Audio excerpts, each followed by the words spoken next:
বা আমরা আরো কিছু রোগী ইনভাইট করে এখানে আমরা পাঠাই। আর রোগীরা যদি সেই সেবার মান ভালো পায় তাহলে সেই সুনাম আস্তে আস্তে ব্যক্তিগত ছড়িয়ে পড়বে এবং সেই ছড়িয়ে পড়াটাই একদিন সেটা একটা পূর্ণাঙ্গ হাসপাতাল রূপে রূপ নিতে পারবে। এই জন্য আসুন আমরা সকলেই সেই হাসপাতালটাকে দিন দিন উন্নতির লক্ষ্যে আমরা কাজ করি এবং কর্তৃপক্ষ প্রত্যেকেই যাতে তাদের যোগাযোগ আরো বৃদ্ধি করে চিকিৎসক সহ এলাকার মধ্যে যোগাযোগ, হ্যান্ডবিল, মাইকিং, তারপরে আরো অনলাইন যেগুলো যোগাযোগ মাধ্যম আছে সেই যোগাযোগ মাধ্যম যাতে তাদের প্রতিদিন দিন দিন বাড়তে থাকে সেদিকে সচেষ্ট থাকবেন। আর এখন যেহেতু আমরা প্রতিদিন মানুষ রোগের প্রতিদিন বাড়তেছে, আল্লাহ নিজে বলেছেন খলিকাল ইনসানু যায়ীফা, আল্লাহ মানুষকে দুর্বল করে সৃষ্টি করেছেন।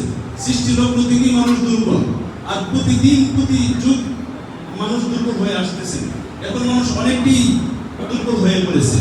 আজকে যে শিশুটা জন্ম নিয়েছে সেই অসুস্থ, আজকে যে বৃদ্ধটা মারা যাবে সে অসুস্থ হয়ে মৃত্যুবরণ করতেছে। তাহলে সৃষ্টি থেকে মৃত্যু পর্যন্ত অসুস্থের কোনো শেষ নেই, রোগের কোনো শেষ নেই। এই জন্য যদি ভালো সেবা দেওয়া যায়, ভালো চিকিৎসার ব্যবস্থা করা যায়, তাহলে সেই জ্বরে পড়ার কোনো প্রশ্ন আসে না, বরং দিন দিন সেটা তার উন্নতি থেকে উন্নত শিখরে বুঝতে পারবে। এই জন্য আসুন আমি যদি মনে করি যে সেটা আমার একটা অংশ, আমার এখানে কি প্রফিট আসবে না আসবে সেটা আমার দেখার বিষয় না। যদি আমার এলাকার একটা লোক আমার সাজেশনের মাধ্যমে, আমার দিক নির্দেশনের মাধ্যমে একটা রোগী সে সুস্থ হয়, সে ব্রাহ্মণবাড়িয়া ঢাকা না গিয়ে এখানে যদি সে চিকিৎসা দিতে পারে, তাহলে যে হাজার হাজার টাকা দিয়ে বাঁচতে পারবে। অনেক হতদরিদ্র রোগী যারা টাকার অভাবে ব্রাহ্মণবাড়িয়া যেতে পারে না, ব্রাহ্মণবাড়িয়া যাবে দূরের কথা, ঢাকা যাবে দূরের কথা, ব্রাহ্মণবাড়িয়া পর্যন্ত যাওয়া পৌঁছানো তার পক্ষে সম্ভব না।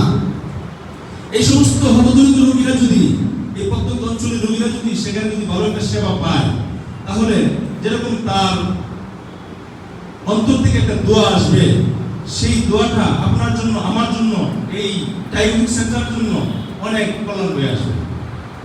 এই জন্য আসুন আমরা শুধু টাকার পিছনে না দৌড়ে আমরা সেবাটাকে একটু উন্নত করার চেষ্টা করি।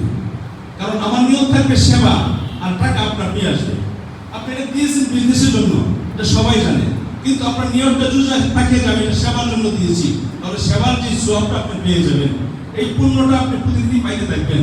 বাকি আপনার প্রফিট যেটা আসবে সেটা অটোমেটিক আসতেছে, এটা যাই থাকবে। এরকম প্রত্যেকটা চিকিৎসক, পুরো চিকিৎসক থেকে নিয়ে যারা আছেন সবাই যদি আমরা এই নিয়ত করি যে আমার একটা সেবামূলক আমি কাজ করতেছি, কারণ চিকিৎসাটা মানে একটা সেবা এবং একটা মানব সেবা, এর চেয়ে বড় সেবা পৃথিবীতে হতে পারে না। আপনি যদি একটা রোগীকে সুস্থ করার জন্য আপনার সব কিছু, আপনার সময়, আপনার ওষুধ, আপনার সব কিছু মিলিয়ে দেন, ওই রোগীটা তো আপনি টাকা না দিয়ে যাবে না, টাকা অবশ্যই আপনাকে দিবে, কিন্তু আপনি যদি সেবার উদ্দেশ্যে